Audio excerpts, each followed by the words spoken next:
Hello everyone, టెస్లాలో AI ఏ విధంగా use అవుతుందో ఈ వీడియోలో మనం తెలుసుకుందాం. మొదటిది కంప్యూటర్ విజన్ టెక్నాలజీ.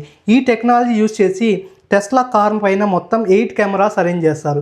ఈ కెమెరాస్ యూజ్ చేసి రోడ్ని డిటెక్ట్ చేయడానికి, ట్రాఫిక్ సిగ్నల్స్ డిటెక్ట్ చేయడానికి, అదర్ బైసికల్స్ డిటెక్ట్ చేయడానికి, అదర్ వెహికల్స్ డిటెక్ట్ చేయడానికి, ఇంకా మనుషులను డిటెక్ట్ చేయడానికి కూడా ఈ 8 కెమెరాస్ అనేది యూజ్ అవుతాయి. Next auto pilot mode. ఈ ఆటో పైలట్ మోడ్ టెస్లా కార్లో యాక్టివేట్ చేయడం వల్ల డ్రైవర్కి ఎంతో యూజ్ ఉంటుంది. యాక్సిడెంట్ జరగకుండా ప్రివెంట్ చేయొచ్చు. ఇంకా next full self driving technology. Driver కూడా అవసరం లేకుండా full self driving technology use చేసి టెస్లా కార్ని రన్ చేయొచ్చు అనమాట. నెక్స్ట్ వచ్చేసి న్యూరల్ నెట్వర్క్ టెక్నాలజీ. ఈ న్యూరల్ నెట్వర్క్ టెక్నాలజీలో మిలియన్స్ ఆఫ్ టెస్లా కార్స్ నుంచి వచ్చే ఎప్పటికప్పుడు అనానిమస్ డేటాను కలెక్ట్ చేసుకుని టెస్లా సర్వర్స్లో స్టోర్ చేసుకుని ఆ స్టోర్ చేసుకున్న డేటాను యూజ్ చేసి టెస్లా ఏఐని ట్రైన్ చేస్తారనమాట. సో అది హ్యూమన్ బీయింగ్ ఎలా రన్ చేస్తారో ఆ విధంగా ఆ టెస్లా కార్ రన్ అవ్వడానికి యూజ్ అవుతుంది. సో ఈ విధంగా టెస్లాలో ఏఐని యూజ్ చేస్తారు.